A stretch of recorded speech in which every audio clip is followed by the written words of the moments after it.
പിതാവിന്റെയും പുത്രന്റെയും പരിശുദ്ധാത്മാവിന്റെയും നാമത്തിൽ ആമേൻ. അമ്മേ പരിശുദ്ധ അമ്മേ, അമ്മേ പരിശുദ്ധമേ, ദൈവമാതാവേ, കൃപാസനത്തിലൂടെ ഞങ്ങൾക്കും ഞങ്ങളുടെ ദേശത്തിനും അമ്മ മധ്യസ്ഥം തേടി തന്ന എല്ലാ അനുഗ്രഹങ്ങൾക്കും കൃപകൾക്കും ഞങ്ങളിപ്പോൾ ഹൃദയം നിറഞ്ഞ നന്ദി പറയുന്നു.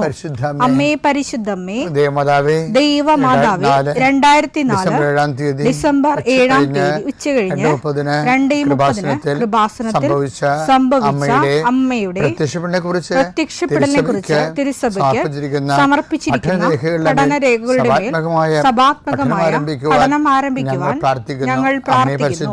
അമ്മേ പരിശുദ്ധമേ, ഭൂസ്വർലോകങ്ങളുടെ രാജ്ഞിയായ അങ്ങേയ്ക്ക് ഭൗമസംരക്ഷണത്തിനായി പ്രപഞ്ചപ്രകൃതിയെ തന്നെ തിരുസഭ പ്രതിഷ്ഠിക്കുവാൻ ഈ പ്രത്യക്ഷീകരണം വഴി ഇടയാക്കണമേ. പരിശുദ്ധമേ, ജപമാല മാതാവേ, സകല കൃപാസനം പ്രാർത്ഥനയോടും ചേർത്ത് ഞങ്ങളിപ്പോൾ പ്രാർത്ഥിക്കുന്ന ഈ കുടുംബത്തിന്റെ പ്രത്യേക നിയോഗം മക്കളെ.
അമ്മയുടെ പ്രത്യക്ഷീകരണത്തിന്റെ ഈ അനുഗ്രഹവേളയിൽ ഞങ്ങൾക്ക് സാധിച്ചു തരുവാൻ കനിയണമേ. ആമേൻ. വിശ്വാസ പ്രമാണം. സർവശക്തനായ പിതാവും ആകാശത്തിന്റെയും ഭൂമിയുടെയും സൃഷ്ടാവുമായ ദൈവത്തിൽ ഞാൻ വിശ്വസിക്കുന്നു. അവിടുത്തെ ഏകപുത്രനും ഞങ്ങളുടെ കർത്താവുമായ ഈശോ മിശിഹായിലും ഞാൻ വിശ്വസിക്കുന്നു. ഈ പുത്രൻ പരിശുദ്ധാത്മാവിനാൽ ഗർഭസ്ഥനായി കന്യകാമറിയത്തിൽ നിന്ന് പിറന്ന് പൊന്തിയോസ് പീലാത്തോസിന്റെ കാലത്ത് പീഡകൾ സഹിച്ച് കുരിശിൽ തറയ്ക്കപ്പെട്ട് മരിച്ച് അടക്കപ്പെട്ട് പാതാളങ്ങളിൽ ഇറങ്ങി മരിച്ചവരുടെ ഇടയിൽ നിന്ന് 3-ാം നാൾ ഉയർത്ത് സ്വർഗത്തിലേക്ക് എഴുന്നള്ളി സർവശക്തിയുള്ള പിതാവായ ദൈവത്തിന്റെ വലതുഭാഗത്തിരിക്കുന്നു. അവിടെ നിന്ന് ജീവിക്കുന്നവരെയും മരിച്ചവരെയും വിധിക്കുവാൻ വരുമെന്നും ഞാൻ വിശ്വസിക്കുന്നു. പരിശുദ്ധാത്മാവിലും ഞാൻ വിശ്വസിക്കുന്നു. വിശുദ്ധ കത്തോലിക്കാ സഭയിലും പുണ്യവാന്മാരുടെ ഐക്യത്തിലും പാപങ്ങളുടെ മോചനത്തിലും ശരീരത്തിന്റെ ഉയർപ്പിലും നിത്യമായ ജീവിതത്തിലും ഞാൻ വിശ്വസിക്കുന്നു. ആമേൻ. സുഖസ്ഥനായ ഞങ്ങളുടെ പിതാവേ, അങ്ങയുടെ നാമം പൂജിതമാകണമേ. അങ്ങയുടെ രാജ്യം വരണമേ. അങ്ങയുടെ തിരുമനസ് സ്വർഗത്തിലെ പോലെ ഭൂമിയിലും ആകണമേ. അന്നു വേണ്ടുന്ന ആഹാരം ഇന്ന് ഞങ്ങൾക്ക് തരണമേ. ഞങ്ങളോട് തെറ്റ് ചെയ്യുന്നവരോട് ഞങ്ങൾ ക്ഷമിക്കുന്നത് പോലെ ഞങ്ങളുടെ തെറ്റുകൾ ഞങ്ങളോടും ക്ഷമിക്കണമേ. ഞങ്ങളെ പ്രലോഭനത്തിൽ ഉൾപ്പെടുത്തരുതേ, തിന്മയിൽ ഞങ്ങൾ രക്ഷിക്കണമേ. ആമേൻ. നന്മ നിറഞ്ഞ മറിയമേ, സ്വസ്തി. കർത്താവ് അങ്ങയുടെ കൂടെ സ്ത്രീകളിൽ അങ്ങ് അനുഗ്രഹിക്കപ്പെട്ടവളാകുന്നു. അങ്ങയുടെ ഉദരത്തിൻ ഫലമായി ഈശോ അനുഗ്രഹിക്കപ്പെട്ടവനാകുന്നു. പരിശുദ്ധ മറിയമേ, തമ്പുരാന്റെ അമ്മേ, പാപികളായ ഞങ്ങൾക്ക് വേണ്ടി ഇപ്പോഴും ഞങ്ങളുടെ മരണസമയത്തും തമ്പുരാനോട് അപേക്ഷിക്കണമേ. ആമേൻ. കർത്താവേ, നിന്റെ ഉന്നതമായ നാമത്തിന് സ്തോത്രം ചെയ്യുന്നു. കർത്താവേ, നിന്റെ വിശുദ്ധ പൗരോഹിത്യത്തെ മഹത്വപ്പെടുത്തണമേ. കർത്താവേ, സഭയിലുള്ള സാന്നിധ്യം പ്രകടമാക്കണമേ. 39 വർഷം ഞാൻ അർപ്പിച്ച കൃപാന്റെ യുഗതിയാൽ കൃപാസ്ഥാനത്താറെ ജീവനോടെ പ്രത്യക്ഷപ്പെട്ട പരിശുദ്ധ അമ്മയുടെ മാധ്യസ്ഥത്താൽ പിതാവിൻ്റെയും പുത്രൻ്റെയും പരിശുദ്ധാത്മാവിൻ്റെ നാമത്തിൽ ഞാൻ നിങ്ങളെ ആശീർവദിക്കുന്നു. കർത്താവേ, അങ്ങയുടെ മക്കളെ ഇന്ന് സഞ്ചരിക്കുന്ന ഓരോ വഴികളെയും നീ ആശീർവദിക്കണമേ. കർത്താവേ, അങ്ങയുടെ മക്കൾ ഇന്ന് യാത്ര തിരിക്കുന്ന ലക്ഷ്യം വെക്കുന്ന ഓരോ ലക്ഷ്യങ്ങളും കർത്താവിൻ്റെ നാമത്തിൽ സാധിക്കുകയും അനുഗ്രഹം പ്രാപിക്കുകയും ചെയ്യട്ടെ. ഇന്നത്തെ ദിവസം സമർപ്പിച്ച് പ്രാർത്ഥിക്കുക. കണ്ടുമുട്ടാൻ പോകുന്ന വ്യക്തികളെ മനസ്സിൽ കാണുക. ചെയ്യാൻ പോകുന്ന കാര്യങ്ങൾ മനസ്സിൽ കാണുക, അല്ലെങ്കിൽ ആരെങ്കിലും ഒരു ഭയമോ എന്തെങ്കിലും വിഷയങ്ങളോ ഉണ്ടെങ്കിൽ ആ മേഖലകളിലെല്ലാം പരിശുദ്ധമ്മ തൻ്റെ നീല മേലങ്കിയാൽ അങ്ങയുടെ മക്കളെ പൊതിഞ്ഞ് പിടിക്കട്ടെ എന്ന് പ്രാർത്ഥിക്കുന്ന ഇന്നത്തെ എല്ലാ ഉത്തരവാദിത്തങ്ങളും നിറവേറ്റിക്കൊണ്ട് നിങ്ങൾ രാത്രി തിരിച്ചു വരുമ്പോഴേ സമാധാനം നിങ്ങളുടെ ഹൃദയത്തിൽ ഉണ്ടാകാൻ ഇടയാക്കട്ടെ എന്ന് പ്രാർത്ഥിക്കുന്നു. നിത്യം പിതാവും പുത്രനും പരിശുദ്ധാത്മാവിനെ ആമേൻ. ഈ ദിവസങ്ങൾ എന്നെ വല്ലാതെ സന്തോഷിപ്പിച്ചൊരു വചനമാണ്. ഉൽപ്പത്തി പുസ്തകത്തിന് 24:5-6. അപ്പോൾ ദാസൻ ചോദിച്ചു ആ സ്ത്രീക്ക് ഏത് സ്ത്രീയാണെന്നറിയാലേ ഇത്? അതായത് എബ്രാഹാം തൻ്റെ മകൻ ഇസഹാക്കിന് തൻ്റെ ഗോത്രത്തിൽ നിന്നും വംശത്തിൽ നിന്നും ഒരു ജീവിത പങ്കാളിയെ കണ്ടെത്തുന്നതിന് വേണ്ടി ഭൃത്യനുമായിട്ട് ഉടമ്പടി ചെയ്യുന്ന ഭാഗമാണ്. ആ സ്ത്രീ വെച്ചാൽ ഈ ഭൃത്യം പോയി കണ്ടെത്താൻ പോകുന്ന എബ്രാഹത്തിന്റെ വധുവായി വരാൻ പോകുന്ന സ്ത്രീക്ക് എന്നോട് കൂടെ, ഈ ഭൃത്യനോട് കൂടെ ഈ നാട്ടിലേക്ക് പോരാൻ ഇഷ്ടമില്ലെങ്കിലോ അങ്ങ് വിട്ടുപോകുന്ന നാട്ടിലേക്ക് അങ്ങയുടെ മകനെ അങ്ങോട്ട് ഈ മകനെ ഞാൻ കൊണ്ടുപോകണമോ? അബ്രഹാം പറഞ്ഞു എന്റെ മകനെ അങ്ങോട്ട് കൊണ്ടുപോകരുത്. അതായത് പെണ്ണ് കെട്ടില്ലേലും കുഴപ്പമില്ല, എൻ്റെ മകനെ ഞാൻ വിട്ടുപോകുന്ന നാട്ടിലേക്ക് തിരിച്ചു കൊണ്ടുപോകരുത്. ഒരു ഉടമ്പടി പ്രകാരമാണ് അബ്രഹാം ആ നാട് വിട്ടുപോകുന്ന ദൈവമായിട്ട് ഉടമ്പടി ചെയ്തു. ദൈവം ഒരു വാഗ്ദാനം കൊടുത്തു. ആ വാഗ്ദാന പ്രകാരം ഇസഹാക്ക് ജനിച്ചു. അപ്പോഴേ ഇനി അവിടെ മുമ്പിലുള്ള ഒരു എബ്രാഹിമിന് മുമ്പിലുള്ള ഒരു തിരഞ്ഞെടുപ്പ് എന്ന് പറയണത് മുന്നോട്ട് പോകാനേ പറ്റത്തുള്ളൂ, പിന്നോട്ട് പോകാൻ പറ്റത്തില്ല. ആ സ്ത്രീക്ക് ഭൃത്യൻ്റെ കൂടെ വരാൻ പറ്റുന്നില്ലെങ്കിൽ ദൈവം അത് വരുത്താത്തതായിരിക്കുമെന്ന് ചിന്തിക്കുകയാണ്. അതിൻ്റെ പേരിൽ ഞാൻ വിട്ടുപോകുന്ന ആളുടെ എൻ്റെ മകനെ കൊണ്ടുപോകരുത്. അതായത് വിഷയം എന്ന് വെച്ച് കഴിഞ്ഞാൽ ചിലർ കഴിഞ്ഞ ദിവസങ്ങളിലൂടെ ഒരു സാക്ഷ്യം സാക്ഷ്യം ഒരു 7 കൊല്ലമായിട്ട് ഒരു ഭർത്താവിനും ഭാര്യയ്ക്കും മക്കളില്ല. അപ്പോൾ അവർ പല ചികിത്സകളെല്ലാം കഴിഞ്ഞ് ഉടമ്പടി എടുത്തു. എൻ്റെ അടുത്ത് വന്നു ഞാൻ അവരുടെ ആപ്ലിക്കേഷൻസും പ്രാർത്ഥനയൊക്കെ മാതാവിനെ സമർപ്പിച്ച് പ്രാർത്ഥിച്ചിട്ട് അവരോട് പറഞ്ഞു, നിങ്ങൾ രണ്ടിലും ഒരു മാർഗമേ സ്വീകരിക്കാവൂ. ഒന്നെങ്കിൽ നിങ്ങൾ മെഡിസിനും ട്രീറ്റ്മെൻറ്റുമായിട്ട് പോവുക, അല്ലെങ്കിൽ നിങ്ങൾ ട്രീറ്റ്മെൻറ്റ് ഇവിടെ അവസാനിപ്പിക്കുക, ദൈവം തന്നാൽ മാത്രം മതി എന്ന് പറയുക.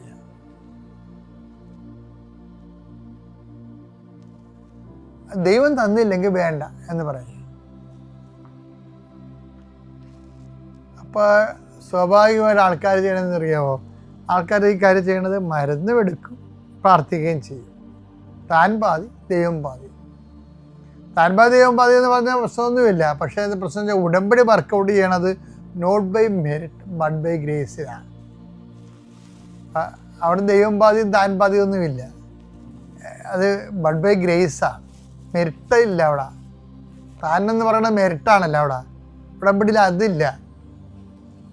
അപ്പം അതുകൊണ്ട് ഉടമ്പടി ഫോർമുല അനുസരിച്ചാണ് ഞാൻ ഉപദേശം കൊടുത്തത് അവർക്ക്. കാര്യം കരിസ്മാറ്റിക് കൗൺസിലിങ്ങും ഉടമ്പടി കൗൺസിലിങ്ങും വ്യത്യാസമുണ്ട് ശരിക്കും. ഞാനിവിടെ പറഞ്ഞു ഉടമ്പടി ഇതാണ്, not by merit but by grace ആണ്, ദൈവത്തിൻ്റെ കൃപയിൽ മാത്രമാണ്. അപ്പം ഞാൻ കൃപ ഊർജിതമാക്കാനും ഉൽപ്പാദിപ്പിക്കാനും ശക്തിപ്പെടുത്താനും അതനുസരിച്ച് ജീവിക്കാനും ആ ജീവിത രീതി ടൈറ്റാക്കാൻ പറഞ്ഞിട്ടുണ്ട്, കൃപയ്ക്ക് പറ്റുന്ന രീതിയിൽ. അപ്പോൾ ഇതിൽ പറഞ്ഞു നിങ്ങൾ അവസാനം ദൈവം ഇത് തരും നിങ്ങൾക്ക്. അപ്പോൾ നിങ്ങൾ മരുന്നും കഴിച്ചാൽ മഹത്വം ആർക്ക് പോകും? മരുന്നിന് പോകും. ദൈവം അത് അങ്ങനെയാണ് ആൾക്കാർക്ക് പറ്റണത്. അപ്പോൾ ദൈവം തന്നില്ലെങ്കിൽ വേണ്ട എന്നൊരു തീരുമാനം എടുത്താൽ ദൈവം തരാനുള്ള കേസാണെങ്കിൽ അപ്പം തന്നെ ദൈവം തരും. അപ്പോൾ ആ മഹത്വം ആർക്കാണ്? ഇപ്പം നിങ്ങൾ പലപ്പോഴും ചെയ്യണമെന്ന് വെച്ചാൽ നിങ്ങൾ ഓരോ ജോലി നിങ്ങൾക്ക് എപ്പോഴും പറ്റുന്ന ആൾക്കാർക്ക് പറ്റുന്ന അവസ്ഥ എങ്ങനെ അറിയാവോ, അവരിങ്ങനെ ഉടമ്പടിയൊക്കെ ചെയ്യും. ഉടമ്പടി ചെയ്ത് ജോലിയൊക്കെ കിട്ടുമേ. ജോലി കിട്ടുമ്പോൾ വന്ന് സാക്ഷിയൊക്കെ പറയും. പിന്നെ അവർ കുറച്ച് നാൾ കഴിയുമ്പോൾ ഉടമ്പടി ജീവിക്കത്തില്ല. അതിൻ്റെ കാര്യത്തിൽ അവർ ഒരു 3 മാസം കഴിയുമ്പോൾ ചെകുത്താൻ അവരോട് പറയും, ഇതിപ്പോൾ ഗവൺമെൻറ് ജോലിയല്ലേ, അതിപ്പോൾ ഉടമ്പടി എടുത്തില്ലെങ്കിൽ നിനക്ക് കിട്ടുമായിരുന്നു, നിൻ്റെ മാർക്കല്ല, അപാര മാർക്കല്ല നിനക്ക്, അത്തരം മാർക്കില്ലല്ലോ. അപ്പോൾ ഉടമ്പടി എടുത്ത് അപ്പം അത് കാലാന്തരത്തിൽ അത് ലോകത്തിൻ്റെ അവിശ്വാസത്തിൻ്റെ മേഖലയിൽ നേക്കും. അപ്പം നീ അയ്യോഭാവിയാണ്, പറ്റിപ്പഴപ്പിന് വേണ്ടി മാത്രം ദൈവത്തിനെ തേടി നടക്കുന്ന ആളാണെങ്കിൽ കുറച്ച് കഴിയുമ്പോൾ പറ്റിക്കപ്പെടും. അതെനിക്കറിയാവുന്ന കൊണ്ട്, ഈ കുഞ്ഞ് ജനവർക്ക് ജനിക്കും എന്നെനിക്കറിയാവുന്ന കൊണ്ട് ഞാൻ പറഞ്ഞ് നിങ്ങൾ പൂർണ്ണമായിട്ട് മെഡിസിൻ ഉപേക്ഷിക്കണം. എന്നിട്ട് നിങ്ങൾ കറക്റ്റായിട്ട് ഈ ഉടമ്പടി തന്നെ ഫോളോ ചെയ്യാൻ പറയും. അപ്പോൾ അതിന് ആ മാസം ഗർഭിണിയായി അവർ ആ മരുന്നൊന്നും ഉപയോഗിച്ചിട്ടില്ല. 3 മാസം കഴിഞ്ഞപ്പോൾ അവർ പ്രഗ്നൻ്റായി. ഒരു മരുന്ന് ഉപയോഗിക്കാതെ തന്നെയാണ് ആ കുഞ്ഞിനെ കിട്ടിയത്. പക്ഷെ ആ മരുന്നും കൂടി ഉപയോഗിച്ചിരുന്നെങ്കിൽ ആ മഹത്വം മുഴുവനും ഡിവൈഡ് ചെയ്ത് പോയിട്ട് പിന്നീട് നമ്മൾ ദൈവമായിട്ട് മുന്നോട്ട് പോകാൻ പറ്റാത്ത ഹെൽത്തി റിലേഷനായി പോകും. നമ്മൾ ശ്രദ്ധിക്കണം. അതിനാണ് ഉടമ്പടി കൗൺസിലിംഗ് എന്ന് പറയുന്നത്. അതാണ്, അതായത് ദൈവമായിട്ട് ഉടമ്പടി വിധിപ്രകാരം ജീവിക്കാനുള്ള രീതികളെ പറഞ്ഞു കൊടുക്കുന്നതാണ്. ഇപ്പം ഞാൻ എന്താ പറഞ്ഞതെന്ന് വെച്ച് കഴിഞ്ഞാൽ, നമ്മൾക്കൊരു ഇടറ് സംഭവിച്ചാലും എൻ്റെ മകനെ നീ അങ്ങോട്ട് കൊണ്ടുപോകരുതെന്ന് അഭിപ്രായം. അവൻ കെട്ടിയതിലും കുഴപ്പമില്ല, എൻ്റെ മകനെ കൊണ്ടുപോകരുത്. എൻ്റെ അഭിപ്രായം പറയുമ്പോൾ എന്താ എൻ്റെ ഉദ്ദേശം? ഉടമ്പടിക്കാണ് അനുസരിച്ചുള്ള ജീവിതം. ഇപ്പം നമുക്ക് ഉടമ്പടിക്ക് വേണ്ടി ആൾക്കാർ കോംപ്രമൈസ് ചെയ്യുമ്പോഴാണ് പിന്നെ തരികിട കളിച്ച് നിൽക്കണത്. അല്ലെങ്കിൽ ദൈവത്തിനൊക്കെ വേണ്ടി സത്യസന്ധമായിട്ട് നിൽക്കുന്നവർക്ക് ഒരു പ്രശ്നമില്ല. അതുകൊണ്ട് ഫ്രോഡുകൾ വന്ന് ഉടമ്പടി എടുക്കാതിരിക്കുകയാണ് എപ്പോഴും നല്ലത്. അതാ എടുത്തു പോയാൽ നിങ്ങൾ സത്യസന്ധത കാണിക്കണം. എൻ്റെ പേര് രേഷ്മ, ഇതെൻ്റെ അമ്മ. ഞങ്ങൾ ആലപ്പുഴയിൽ നിന്ന് വരുന്നു. ഞാൻ ആദ്യമായി ഉടമ്പടി എടുത്തത് 2023 മാർച്ച് 7-ാം തീയതിയാണ്. ഞാൻ ഈ പുണ്യഭൂമിയിൽ ആദ്യമായിട്ട് വന്നപ്പോൾ എനിക്കുണ്ടായ ഒരു അനുഭവമാണ് ഞാനിവിടെ ആദ്യം പറയുന്നത്. 17 വർഷമായിട്ട് എൻ്റെ കാലിൻ്റെ അടിഭാഗം വിണ്ടുകീറി പൊട്ടുമായിരുന്നു. എനിക്ക് തുള്ളി പോലും നടക്കാൻ പറ്റത്തില്ലായിരുന്നു. ഞാൻ ഒരുപാട് ഡോക്ടേഴ്സിനെ കാണിച്ചതാണ്. പിന്നെ ഞാൻ തന്നെ കാല് ഉപേക്ഷിച്ചെന്ന് വേണേൽ പറയാം. ഞാനതങ്ങ് പിന്നെ നോക്കിയിട്ടില്ല. ഒരുപാട് മരുന്ന് കഴിച്ചു. ആ സമയത്തൊരു വേദനയ്ക്കൊരു മാറ്റം ഉണ്ടെന്നല്ലാതെ എനിക്കത് പൂർണ്ണമായി മാറിയിട്ടില്ലായിരുന്നു. പക്ഷെ ഞാനിവിടെ കാലുകുത്തി 2023 ആ വർഷം തൊട്ട് ഈ നവംബർ 2025 വരെ എനിക്ക് പിന്നെ കാല് ഇതുവരെ പൊട്ടിയിട്ടില്ല. മാതാവ് ഏറ്റവും വലിയൊരു അനുഗ്രഹമാണ് എനിക്ക് തന്നത്. വിണ്ടുകീറി മൊത്തം കാലിൻ്റെ അടിഭാഗം പൂർണ്ണമായി പൊട്ടുമായിരുന്നു. ചില സമയത്ത് അത് മേളിലോട്ട് കാൽപാദം വരെ വരാറുണ്ടായിരുന്നു. പക്ഷെ അത് മാതാവ് പൂർണ്ണമായി മാറ്റിത്തന്നു. അതെനിക്ക് 17 വർഷമായിട്ട് പൊട്ടുന്നതായിരുന്നു. പരിശുദ്ധ അമ്മ ഏറ്റവും വലിയ അനുഗ്രഹമാണ് എനിക്ക് തന്നത്. രണ്ടാമത്തെ എൻ്റെ സാക്ഷ്യം, 7 വർഷമായിട്ട് ഞങ്ങളുടെ വീടിൻ്റെ പണി പൂർത്തീകരിക്കാൻ സാധിക്കാതെ സാമ്പത്തികമായി ഞങ്ങൾ ഒരുപാട് വിഷമിക്കുന്നുണ്ടായിരുന്നു. പൈസ സ്വരുക്കൂട്ടി തുടങ്ങിയാലും പക്ഷേ അതെങ്ങും എത്തുന്നില്ലായിരുന്നു. അങ്ങനെ അമ്മയുടെ ഉടമ്പടിയിൽ നിയോഗം വെച്ച് പ്രാർത്ഥിച്ച് ഓരോ മുറിയിലും ഞങ്ങൾ കൊന്ത ചൊല്ലി പ്രാർത്ഥിക്കുകയും ഉടമ്പടി വസ്തുക്കൾ ഉപ്പും ഉടമ്പടി തൈലം വെച്ച് കുരിശ് വരയ്ക്കുകയൊക്കെ ചെയ്തതിൻ്റെ ഫലമായി കറക്റ്റ് ഒരു വർഷം, പിറ്റേ വർഷം 2024 മാർച്ചിൽ ഞങ്ങൾക്ക് വീടിൻ്റെ പണി പൂർത്തീകരിച്ച് വീട് വെഞ്ചരിച്ച് വീട് വാസയോഗ്യമാക്കി തന്നു പരിശുദ്ധ അമ്മ. അതിനമ്മയ്ക്ക് കോടാനുകൂടി നന്ദി പറയുന്നു. അടുത്ത എൻ്റെ സാക്ഷ്യം, ഡ്രൈവിംഗ് ലൈസൻസ് എടുത്തതാണ്. എനിക്ക് വണ്ടി ഓടിക്കാൻ പേടിയായിരുന്നു. എതിരെ വണ്ടി വരുമ്പോൾ ഞാൻ കണ്ണടച്ച് കളയുന്നതാണ് പതിവ്. എനിക്ക് വണ്ടി വരുമ്പോൾ പേടിയാണ്. പക്ഷേ പരിശുദ്ധ അമ്മയുടെ സഹായത്താൽ എനിക്ക് ആദ്യത്തെ അറ്റംപ്റ്റിൽ തന്നെ ഡ്രൈവിംഗ് ലൈസൻസ് എടുക്കാൻ സാധിച്ചു. അതിനും അമ്മയുടെ ഉടമ്പടി വസ്തുക്കൾ ഞാൻ കൊണ്ടുപോയിരുന്നു. അതുപയോഗിച്ച് പരിശുദ്ധ അമ്മ എന്നെ അത് ആദ്യത്തെ അറ്റംപ്റ്റിൽ തന്നെ പാസ്സാക്കി തന്നു. അടുത്ത എൻ്റെ സാക്ഷ്യം എൻ്റെ അമ്മയുടെ ബ്ലീഡിംഗ് ആണ്. പീരീഡ്സ് ടൈമിൽ നല്ല രീതിയിൽ ബ്ലീഡിംഗ് ഉണ്ടായിരുന്നു. അത് ഉടമ്പടി വസ്തുക്കൾ ഉപയോഗിക്കുകയും ലൈറ്റ് ക്യാൻ്റെ പ്രയർ റിക്വസ്റ്റിട്ട് പ്രാർത്ഥിക്കുകയും ഉടമ്പടി നിയോഗത്തിൽ വെച്ച് പ്രാർത്ഥിക്കുകയും ചെയ്തതിൻ്റെ ഫലമായി പിന്നീട് അമ്മയ്ക്ക് അങ്ങനെ ഒരു അവസ്ഥ ഉണ്ടായിട്ടില്ല. കറക്റ്റായിട്ട് ബ്ലീഡിങ്ങിൻ്റെത് അത് കറക്റ്റായിട്ട് തന്നെ പോകുന്നുണ്ട്. അല്ലാതെ ഓവർ ബ്ലീഡിംഗ് ഒന്നുമില്ല. അതുപോലെ തന്നെ അമ്മയുടെ ഉപ്പൂറ്റി വേദന, കാല് നിലത്ത് കുത്താൻ പറ്റാതെ അമ്മയുടെ വേദനയ്ക്ക് പരിശുദ്ധ അമ്മയുടെ ഉപ്പിട്ട് വെള്ളം കാലിൽ വെച്ച് പ്രാർത്ഥിക്കുകയും അതോടെ അമ്മയുടെ ഉപ്പൂറ്റ് വേദന പൂർണ്ണമായി മാറിക്കിട്ടി. പിന്നെ അടുത്തത് എൻ്റെ കല്യാണമാണ്. അതും പരിശുദ്ധ അമ്മയുടെ സഹായത്താൽ അമ്മ കൂടെ നിന്ന് കാനായിലെ കല്യാണം പോലെ എല്ലാ കാര്യങ്ങളും സാമ്പത്തികമായിക്കോട്ടെ എന്തും ആയിക്കോട്ടെ അത് പരിശുദ്ധ അമ്മ സാധിച്ചു തന്നു, അനുഗ്രഹിച്ചു. ഞങ്ങൾ കല്യാണം കഴിഞ്ഞിട്ട് പിറ്റേ ദിവസം തന്നെ ഞാനും ഹസ്ബൻഡും കൂടി ഇവിടെ വന്ന് അമ്മയ്ക്ക് നന്ദി പറയും. അന്നത്തെ ദിവസത്തെ കുർബാന ഇവിടെ നിന്ന് കൂടുകയും ചെയ്ത് അമ്മയ്ക്ക് നന്ദി പറഞ്ഞ് ഇവിടുന്ന് പോയി. അതിനും അമ്മയ്ക്ക് കോടാനുകൂടി നന്ദി പറയുന്നു. അടുത്തത് കല്യാണത്തിന് വേണ്ടി ലോണിന് അപേക്ഷിച്ചതായിരുന്നു. അതും പരിശുദ്ധ അമ്മയുടെ സഹായത്താൽ ഞങ്ങളവിടെ ഓരോ സമയത്ത് ചെല്ലുമ്പോഴും ഉപ്പിട്ട് പ്രാർത്ഥിക്കുകയും ആ മാഡത്തിൻ്റെ മുമ്പിൽ മാഡം കാണാതെ ആരും ചവിട്ടാത്ത സ്ഥലത്ത് ഞങ്ങൾ ഉപ്പിട്ട് പ്രാർത്ഥിക്കുകയും ആദ്യം തരത്തില്ലെന്ന് പറഞ്ഞ ലോണാണ്. ഞങ്ങളുടെ വീട് കുറച്ച് ഉള്ളിലാണ്, പടിഞ്ഞാറ് സൈഡായത് കാരണം കുറച്ച് ഉള്ളിലുമാണ്. മാഡം വന്ന് നോക്കിയിട്ട് അവർ തരത്തില്ല എന്ന് പറഞ്ഞ ലോണാണ്. പക്ഷേ അമ്മയുടെ സഹായത്താൽ ഞങ്ങൾ ഓരോ തവണ പോകുമ്പോഴും വിശ്വാസ പ്രമാണം ചൊല്ലി ഉപ്പ് പ്രയോഗിച്ചതിൻ്റെ ഫലമായിട്ട് ആ ലോൺ ഞങ്ങൾക്ക് അവർ തരികയും എത്രയും പെട്ടെന്ന് തന്നെ ആ ലോൺ പാസ്സാക്കി തരികയും ചെയ്തു. അതിനും പരിശുദ്ധ അമ്മയ്ക്ക് കോടാനുകൂടി നന്ദി പറയുന്നു. ഇനിയും ഒരുപാട് സാക്ഷിയുണ്ട്, പക്ഷേ കൂടെ ആളില്ലാത്തതുകൊണ്ട് ഇവിടുന്ന് പറയണ്ടെന്ന് പറഞ്ഞു. ഇത്രയും അനുഗ്രഹം തന്ന പരിശുദ്ധ അമ്മയ്ക്ക് കോടാനുകൂടി നന്ദി പറയുന്നു. പിന്നെ എൻ്റെ പ്രേക്ഷിത പ്രവർത്തനം എന്ന് പറയുമ്പോൾ ഞാൻ ഇവിടെ എല്ലാ മാസവും വന്ന് 8 പത്രം വാങ്ങിക്കുകയും വണ്ടാനം മെഡിക്കൽ ഹോസ്പിറ്റലിൽ കൊണ്ടു കൊടുക്കുകയും അതുപോലെ ഓട്ടോ ചേട്ടന്മാർക്ക് ഓരോ വീട് ഞങ്ങൾക്ക് അറിയാൻ വയ്യാത്ത സ്ഥലത്തിലാണെങ്കിലും ഞാനും അമ്മയും കൂടി കയറി നടന്ന് ഞങ്ങളുടെ അനുഭവം പറഞ്ഞ് പത്രം കൊടുക്കുകയും ചെയ്തിട്ടുണ്ട്. പിന്നെ കാരുണ്യ പ്രവൃത്തികളെന്ന് പറയുമ്പോൾ അനാഥാലയത്തിൽ പോയി അവരെ സന്ദർശിക്കുകയും ഇവിടുന്ന് നേർച്ച വസ്തുക്കൾ വാങ്ങിച്ച് കാശ് രൂപം അതുമെല്ലാം വാങ്ങിച്ച് അവർക്ക് കൊണ്ട് കൊടുക്കുകയും ഒരു നേരത്തെ ഫുഡിനുള്ള പൈസ അവർക്ക് കൊടുക്കുകയും ചെയ്തിട്ടുണ്ട്. പിന്നെ ഞങ്ങളാൽ കഴിയുന്ന വിധത്തിൽ പാവപ്പെട്ടവർക്ക് സാമ്പത്തിക സഹായം കൊടുത്തിട്ടുണ്ട്. എൻ്റെ സ്വഭാവത്തിൽ വന്ന മാറ്റം പെട്ടെന്ന് ദേഷ്യം വരുന്ന ഒരു ആളാണ് ഞാൻ. പക്ഷെ അതിൽ നിന്നൊക്കെ ഒരുപാട് വ്യത്യാസമായി മാറിയിട്ടുണ്ട്. പിന്നെ എല്ലാ ദിവസവും പള്ളിയിൽ പോകുവാനും കുടുംബ പ്രാർത്ഥന കൂടുവാനും കുമ്പസാരിക്കാനും എല്ലാത്തിനുള്ള അനുഗ്രഹം പരിശുദ്ധ അമ്മ തന്നിട്ടുണ്ട്. ഈ സാക്ഷ്യം ഞാൻ പരിശുദ്ധ അമ്മയ്ക്ക് തിരുക്കുമാരനും സമർപ്പിക്കുന്നു.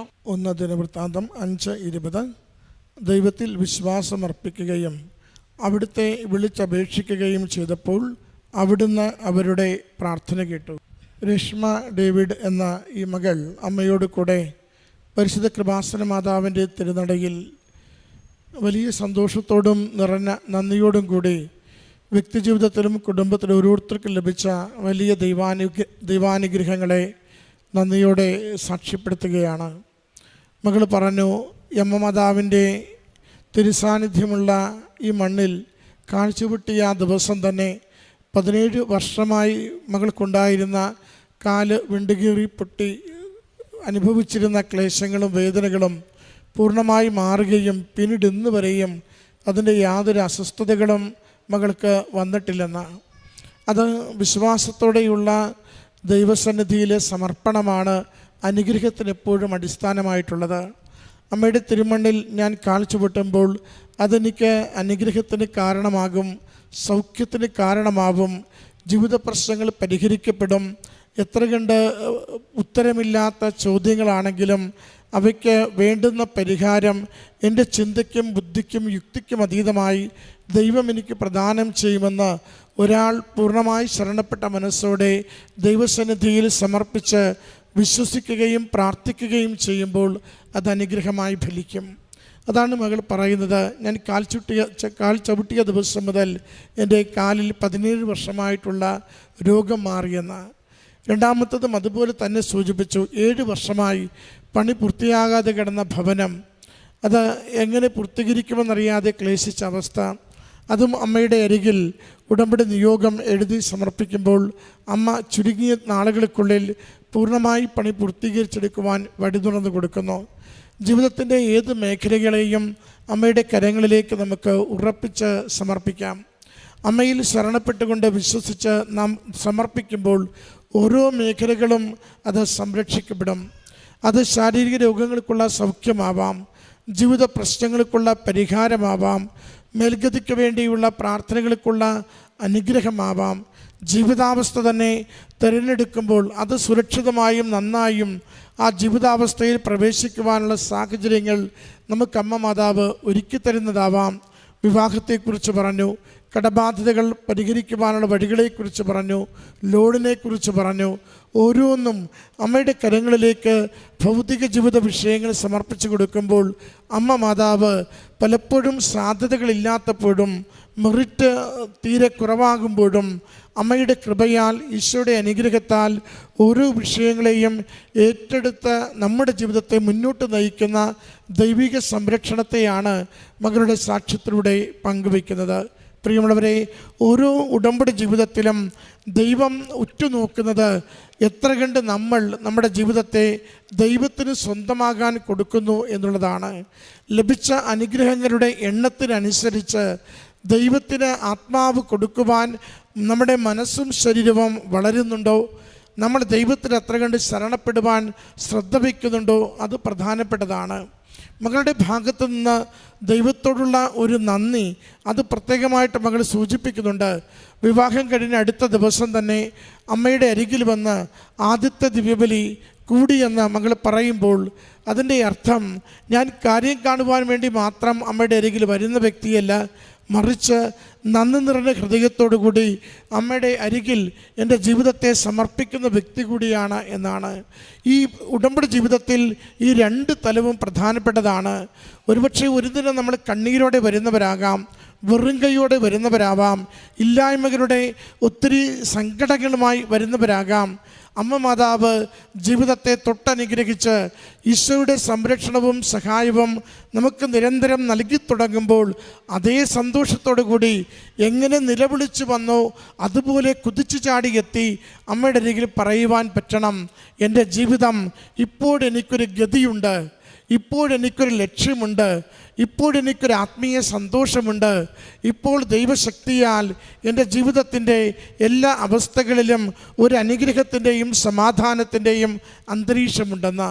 അങ്ങനെ അമ്മയുടെ അരികിൽ നാം പറയുന്ന വാക്കുകളുടെ പേരാണ് സാക്ഷ്യം. കാരണം കണ്ണീരോടെ വരുന്നവർക്ക് ദൈവം നൽകുന്ന അനുഗ്രഹങ്ങളെ ലോകത്തിൽ വിശ്വാസം വളരുന്നതിന് വേണ്ടി കൈമാറുന്ന പ്രക്രിയയാണ് സാക്ഷ്യം. ഈ മകൾ ഈ അൾത്താരയിൽ ഒന്നിനു പുറകെ ഒന്നായി തനിക്കും കുടുംബത്തിനും അമ്മയ്ക്ക് ലഭിച്ച ഓരോരോ വിഷയങ്ങളെ എണ്ണിപ്പറയുമ്പോൾ ലോകത്തോട് ഒന്നേ പറയുന്നുള്ളൂ, വിശ്വസിക്കുക, അനുഗ്രഹിക്കപ്പെടും. ദൈവസന്നിധിയിൽ ജീവിതം സമർപ്പിക്കുക, നമുക്കതുകൊണ്ട് നേട്ടമുണ്ടാവും. ഈ ലോകത്തിന് തരുവാനാവുന്ന നേട്ടങ്ങൾക്ക് പരിധിയും പരിമിതിയുമുണ്ട്. ദൈവത്തിനൊരിക്കലും പരിധിയും പരിമിതിയുമില്ല. അതുകൊണ്ട് എല്ലാം തരാൻ പറ്റുന്നവൻ്റെ കരങ്ങളിൽ ജീവിതം സ്നേഹത്തോടെ വിട്ടുകൊടുത്തുകൊണ്ട് വിശുദ്ധിയിൽ നിലനിൽക്കുമ്പോൾ വലിയ അനുഗ്രഹങ്ങൾക്ക് നമുക്ക് സാക്ഷ്യം വഹിക്കുവാനാകും. ഈ കുടുംബത്തിന് ലഭിച്ച ഈ നന്മകൾക്കും അനുഗ്രഹങ്ങൾക്കും ആത്മീയ ബോധ്യങ്ങൾക്കും അമ്മ മാതാവിനും തിരുക്കുമാരനും നന്ദി പറഞ്ഞുകൊണ്ട് കരങ്ങളടിച്ച് ഈ സാക്ഷ്യം സമർപ്പിച്ചു.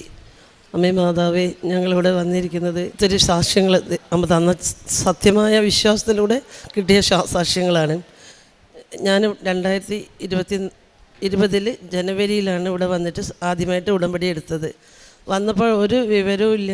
അമ്മയെപ്പറ്റി അറിയുമെങ്കിലും സാക്ഷ്യങ്ങൾ കേട്ടിട്ടുണ്ടെങ്കിലും ഇത്ര ദൂരം വന്ന്, ഞങ്ങൾ കോഴിക്കോടാണ് താമസിക്കുന്നത്, അവിടുന്ന് ഇവിടെ വന്ന് വന്ന് സാക്ഷ്യം പറയാന്നുള്ളത് ഒരു വലിയ ഭയത്തോടു കൂടിയാണെങ്കിലും ഇപ്പം ഞങ്ങൾക്ക് നല്ല വിശ്വാസവും ശക്തിയും ദൈവം തന്നിട്ടുണ്ട്. അതിൻ്റെ കൂടെ ഞങ്ങൾ അമ്മയ്ക്ക് വേണ്ടി ഏട്ടന് വേണ്ടിയും പ്രാർത്ഥിച്ചപ്പോൾ ദൈവം, ഞാനും ചേട്ടനും തമ്മിൽ കുറച്ച് സ്വരച്ചേർച്ച ഉണ്ടായി ഇണങ്ങി 10 മാസത്തോളം ചേട്ടൻ മാറി നിന്നു. എനിക്ക് ചേട്ടനും ഞാനും തന്നെ ഇപ്പോൾ വീട്ടിലുള്ളൂ. ചേട്ടൻ്റെ അമ്മയും എൻ്റെ അച്ഛനും അമ്മയൊക്കെ എല്ലാവരും മരിച്ചുപോയി. അതുകൊണ്ട് ചേട്ടൻ പോയപ്പോൾ ഞാൻ ഒത്തിരി വിഷമത്തിലായിരുന്നു.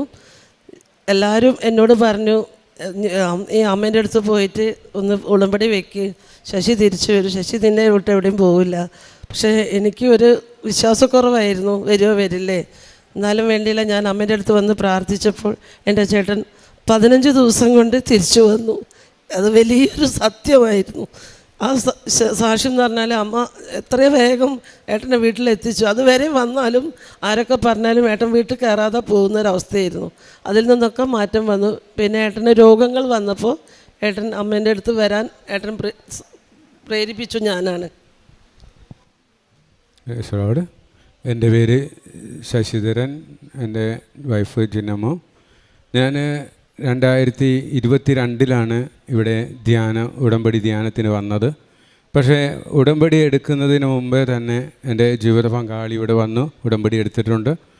ഉടമ്പടി എടുക്കാൻ വരുമ്പോൾ എന്നോട് ജീവിത പങ്കാളി പറഞ്ഞു ഉടമ്പടി എടുക്കണമെന്ന് പറഞ്ഞപ്പോൾ ഞാൻ പറഞ്ഞു, ഞാൻ അമ്മ മാതാവിൻ്റെ ഭക്തനൊക്കെ ആണെങ്കിലും കൂടി നമ്മളിരിക്കുന്ന സ്ഥലത്ത് നിന്ന് പ്രാർത്ഥിച്ചാൽ അമ്മ കേൾക്കും, ഇവിടെ വന്ന് ഉടമ്പടി എടുക്കേണ്ട കാര്യമൊന്നുമില്ല എന്ന് ഞാൻ പറഞ്ഞു.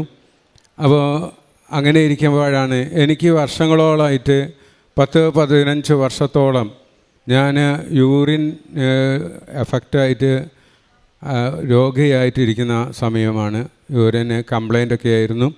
പലവിധമായ ഹോസ്പിറ്റലിൽ കാണിച്ചുവെങ്കിലും അതിനൊന്നും ഒരു സുഖവും കിട്ടിയില്ല, സൗഖ്യം കിട്ടിയില്ല. എല്ലാം ഒത്തിരി വേദനയോടുകൂടി നടക്കുമ്പോൾ പല ഹോസ്പിറ്റലിലും പറഞ്ഞിട്ടുണ്ട് ബ്ലാഡറിലൂടെ ഓസിട്ട് നോക്കണം എന്ന് പരിശോധിക്കണം എന്ന് പറഞ്ഞെങ്കിലും കൂടി അതില്ല. പക്ഷേ എൻ്റെ അമ്മയുടെ തിരുസന്നിധിയിൽ വന്ന് ഉടമ്പടി എടുക്കുവാൻ അതികഠിനമായ യൂറിൻ പാസ് ചെയ്യാനുള്ള വിഷമം കൊണ്ട് ഞാനിരിക്കുമ്പോൾ ഞാൻ അമ്മയോട് പറഞ്ഞു, അമ്മേ മാതാവേ, ഞാൻ അമ്മയുടെ തിരുസന്നിധിയിൽ വന്ന് ഉടമ്പടി എടുത്തുകൊള്ളാം എന്ന് പറഞ്ഞ് ഞാൻ അന്ന് രാത്രി ഒത്തിരി വേദനയോടെ അമ്മയുടെ തിരുസന്നിധിയിൽ നിന്ന് പ്രാർത്ഥിച്ചു. അമ്മയുടെ ഈ പ്രാർത്ഥന പ്രത്യക്ഷീകരണ മധ്യസ്ഥ പ്രാർത്ഥനയും അന്ന് അമ്മ ഈ മകളിലൂടെ തന്ന തൈലവും ഉപ്പും ഞാൻ ഉപയോഗിച്ചു. അതിൻ്റെ ഫലമായിട്ട് എൻ്റെ യൂറിനിലെ പ്രശ്നങ്ങൾ മാറി പൂർണ്ണമായി അമ്മ എനിക്ക് സൗഖ്യം തന്നു.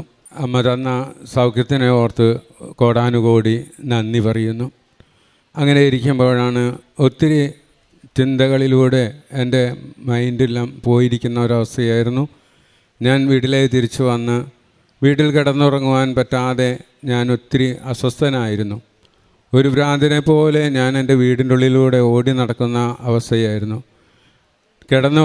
ഉറങ്ങണം തോന്നും, പക്ഷേ ഉറങ്ങാൻ വേണ്ടി ഞാൻ പോയി കിടന്നു കഴിഞ്ഞാൽ എനിക്ക് ഉറങ്ങാൻ പറ്റാത്ത ഒരവസ്ഥ. ഒത്തിരി കിടന്നിട്ടും പറ്റുന്നില്ല. ലാസ്റ്റ് ഞാൻ പറഞ്ഞു, എൻ്റെ ജീവിത പങ്കാളി പറഞ്ഞു, നിങ്ങളൊന്ന് അടങ്ങിക്കിടക്ക്, ചിലപ്പം ഉറക്കം കിട്ടും. പക്ഷേ എനിക്ക് കിടന്നിട്ടും ഉറക്കം വരാത്ത ഈ അവസ്ഥയിൽ ഞാൻ അമ്മയോട് പ്രാർത്ഥിച്ചു, അമ്മേ ദൈവമാതാവേ, അമ്മ എത്ര മക്കൾക്ക് രോഗസൗഖ്യം കൊടുത്തിട്ടുണ്ട്. എനിക്കൊന്ന് ഉറങ്ങുവാൻ 1 മാസത്തോളമായി ഞാൻ കിടന്നുറങ്ങാതെ ഓടി നടക്കുക. അമ്മ മാതാവേ, എന്നെ ഒന്ന് തൊടണമേ എന്ന് പറഞ്ഞ് പ്രാർത്ഥിച്ചതിൻ്റെ ഫലമായിട്ട് അമ്മ മാതാവിനോട് പ്രാർത്ഥിച്ച് അമ്മയുടെ ഉടമ്പടി തൈലം എടുത്ത് എൻ്റെ തലയിലും നെറ്റിത്തടത്തിലെല്ലാം പുരട്ടി, എൻ്റെ കണ്ണുകളിലെല്ലാം പുരട്ടി ഉപ്പും വെള്ളത്തിൽ ഉപയോഗിച്ച് ഞാൻ കിടന്നുറങ്ങി. അന്ന് മുതൽ ഇന്ന് വരെ ഞാൻ സുഖമായി കിടന്നുറങ്ങുന്നു.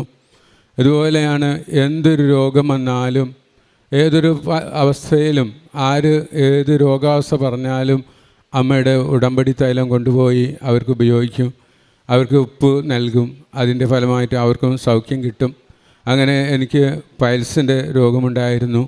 ഒത്തിരി അടിവയറ് വേദന ഉണ്ടായിരുന്നു. ഈ വേദനകളിലെല്ലാം പൊളയുമ്പോഴും ഞാൻ എൻ്റെ അമ്മയോട് പ്രാർത്ഥിക്കും, അമ്മേ മാതാവേ, അമ്മയുടെ ഉടമ്പടി തൈലം ഞാൻ എന്ത് രോഗം വന്നാലും ഏതവസ്ഥയിലും അമ്മയുടെ ആ ഉടമ്പടി തൈലം എടുത്ത് ഉപയോഗിച്ച് എണ്ണയും എടുത്ത് ഉപയോഗിച്ച് പലപ്പോഴും ഞാൻ രോഗസൗഖ്യം പ്രാപിച്ചിട്ടുണ്ട്. ഇന്നെനിക്ക് ഒത്തിരി സന്തോഷത്തോടു കൂടി ഇത് സാക്ഷ്യം പറയാൻ വേണ്ടി 3ാമത്തെ ഇവിടെ ഉടമ്പടി പുതുക്കുമ്പോൾ ഞാൻ ഈ ഭവനത്തിൽ വന്നതാണ്.